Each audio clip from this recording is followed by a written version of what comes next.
Hey, what's going on? It's your boy BT, and I came here to talk some boxing with the thousands of True School Sports subscribers. Now, where's my brethren all around the world watching this video? Hope you're having a great day today, wherever you're at. Do yourself a damn favor, hit the subscribe button, and surely you will not be disappointed. Let's get into it, man, because we've been talking about Fury and Wilder so damn long. We haven't even got to the cards this week. Okay, can't live in the past. Gotta move forward in life sometimes.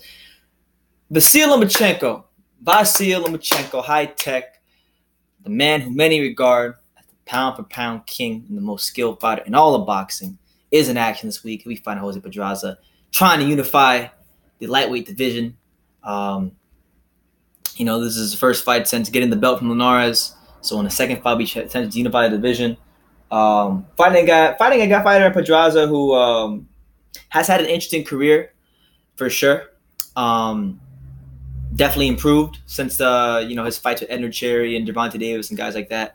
So looking forward to it. Looking forward to seeing what kind of problems Pedraza can bring to Lomachenko. But wanted to kind of just run through the card and get my thoughts on some of the fights going into the card. So we'll start with Teofimo Lopez, man. He'll be fighting on this card. Teofimo Lopez is making his way up the lightweight ranks. This is his 11th professional fight.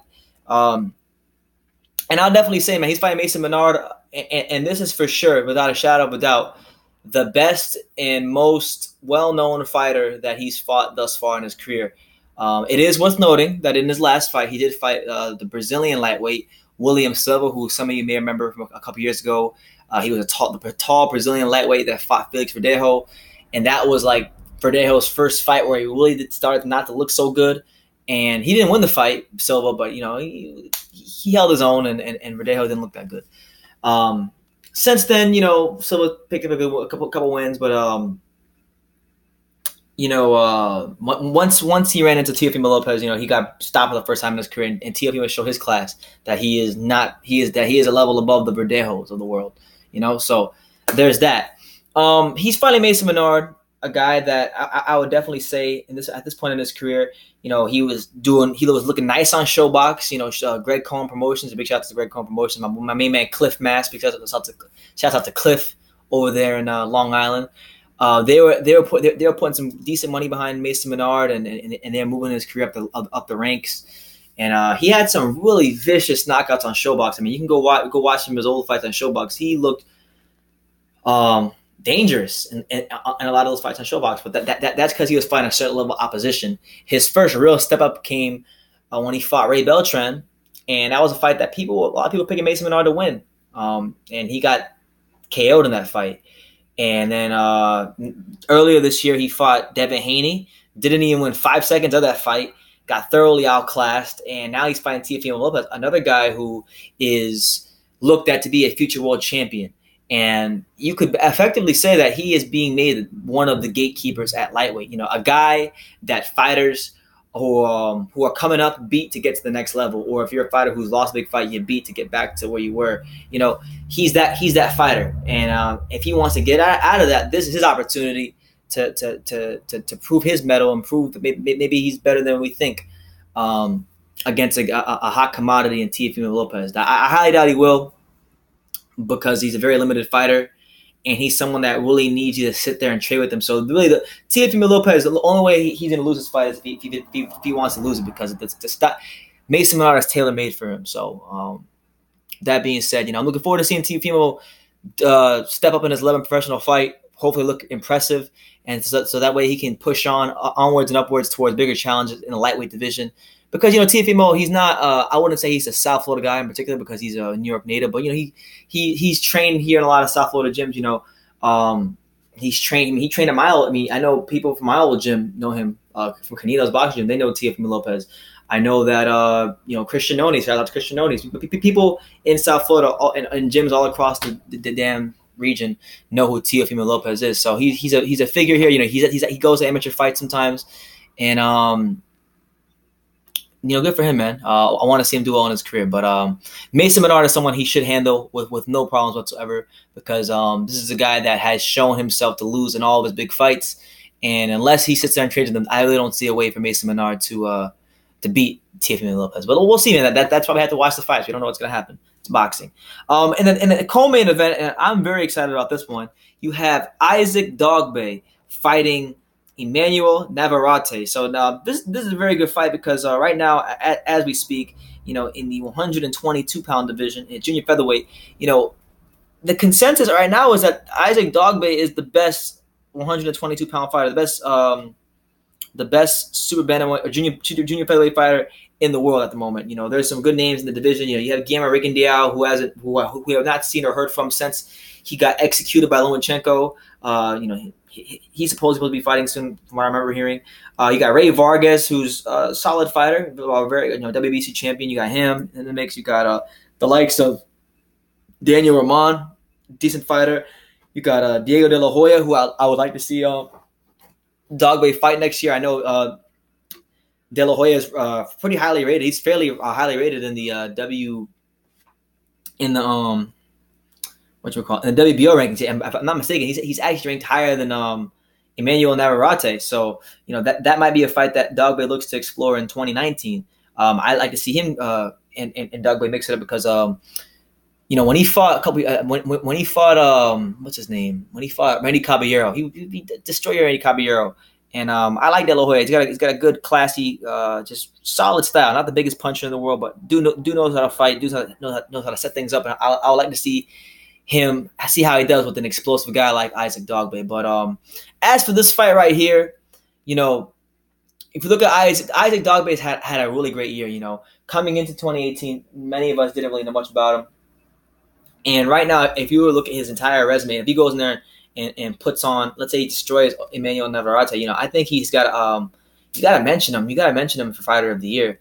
I think he has a good case. He came into this year a relative unknown fighter from Africa, from Ghana.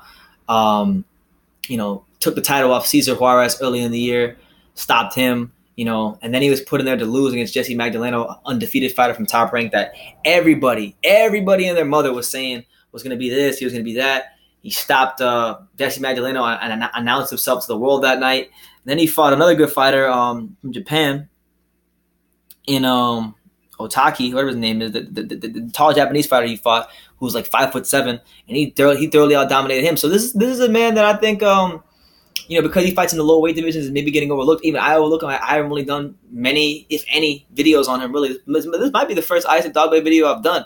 But I've been watching him from afar. I've been liking his fights. I've been liking what I'm seeing from him. And I just want to see, like, man, I'll say this, man. I'm not a very tall or big guy myself. So it's always good in boxing when I see someone who's shorter than me beating the shit out of somebody who's like 5 inches or 6 inches taller than me. I think it's pretty cool to see. But he's gonna be fighting a tough fighter in Navarrete. A guy that is younger than him by a year, but has been a pro since he was 17 years old, and he's one of those Mexican pros who they turn young and they have a lot of pro fights. So with guys like that, Jaime Munguia is a good example of that. With fighters like that, they don't have the crazy amateur experience, but what they do have is they know how to conduct themselves like fighters because they've had so many fights in Mexico, and Mexican fighters are just tough. So he's tough, man, but Dogbe is tough too. Dogbe is tough, and he's very skilled, and he knows how to create contact. He knows just how to fight and just conduct himself in the ring with a very physical manner. So I really like what I've seen from Isaac Dogbe. If he gets through this fight, which I believe he will, a Diego De La Hoya fight would be something I like to see next year. But and I want to do a video about this later on.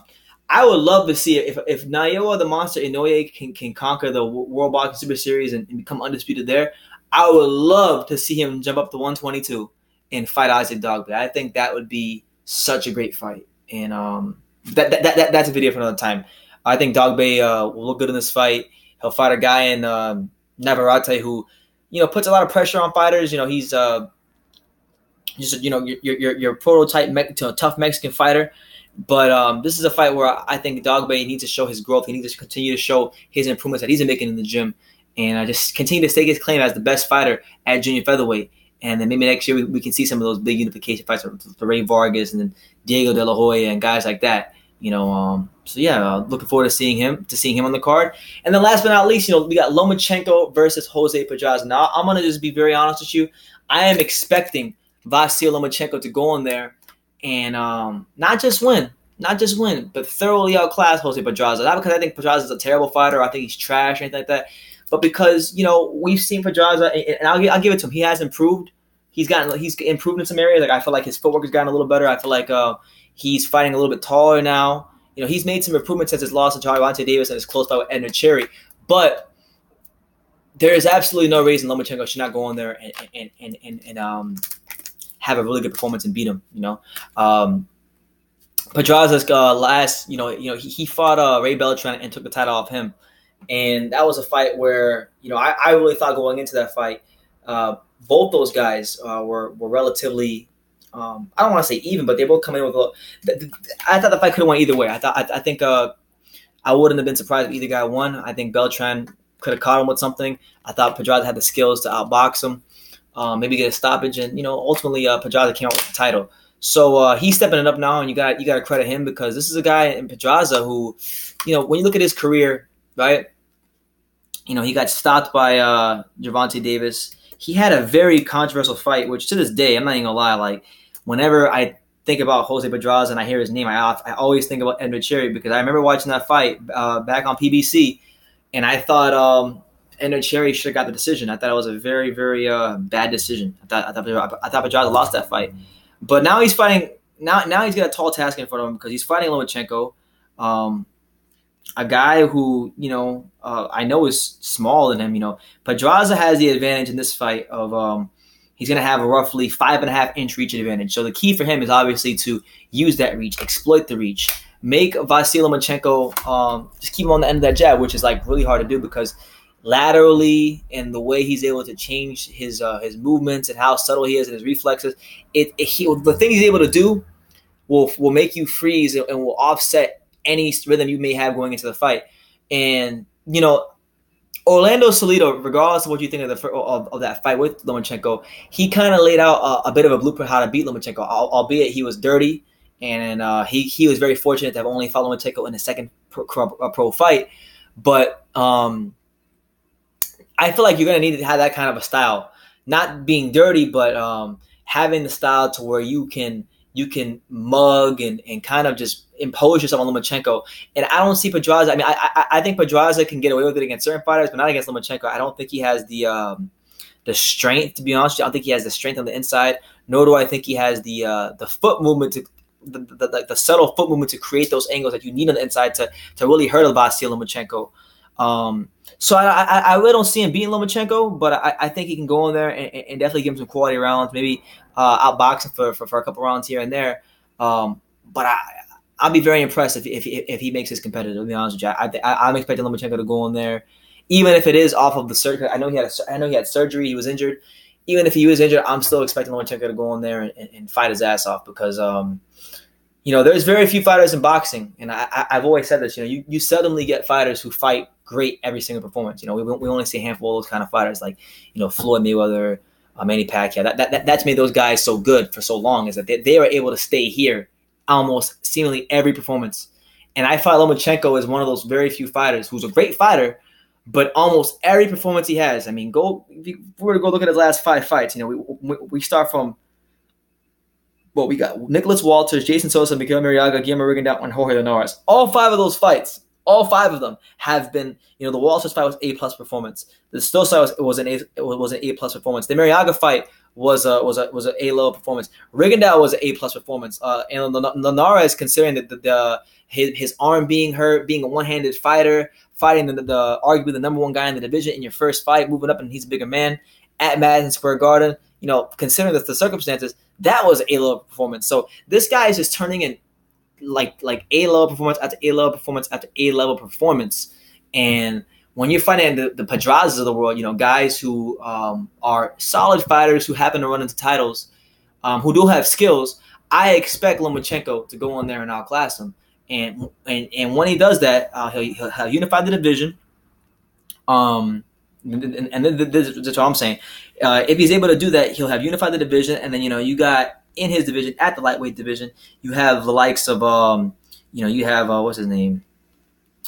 You have Mikey Garcia, who still technically hold the IBF and WBC belt. So once Lomachenko gets this belt, which I'm expecting him to do, because he's a much better fighter than Pedraza, just straight up, like there's no way to say it. He'll have 2 belts. Mikey will have basically 2 belts. You know, it's time for them to unify. Because I know Mikey still has a belt. I think he still has an IBF. I know something happened with the IBF. I might have to go look that one up. Because I know Mikey, he was supposed to fight Comey, and then something happened with the IBF belt. I think he might have vacated it. Let me make sure I'm not tripping here. Vacates IBF. Okay, yeah, so he vacated. Yeah, you're right. I was right. Mikey I vacated the IBF belt so he can go fight Spence. So I wasn't tripping there. So who's fighting for that belt? Comey. Oh, okay. So Comey and that one guy is fighting. The Eastern Europeans fighting for the title. Okay, so Mikey technically doesn't have the IBF belt anymore. But what I'm saying is, like, at some point in time, that fight needs to happen. You know, Mikey should come back to 135 because it's ridiculous what happened with the Linares thing, and you know we don't need to get into that.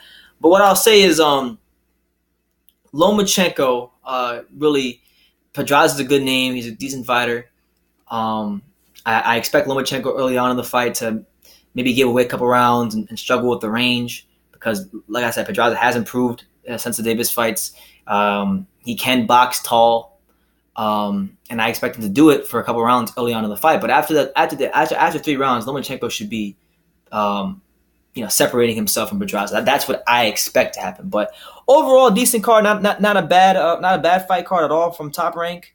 You're good at boxing in Madison Square Garden. So, just let me know what you guys think, man. We'll run through the fights again. We got Dogobe versus Emmanuel Navarrete. You got Teofimo Lopez versus Mason Menard. And you got Vasily Lomachenko trying to unify the division with Jose Pedraza. So let me know what you guys think in the comments down below. Give me your picks. Give me your thoughts. Give me your observations on any of these matchups and all that good stuff down below. Take the time to subscribe, like I say in every single video. You can love me or you can hate me, but I'm just a kid from Daniel. So until next time, take care, guys.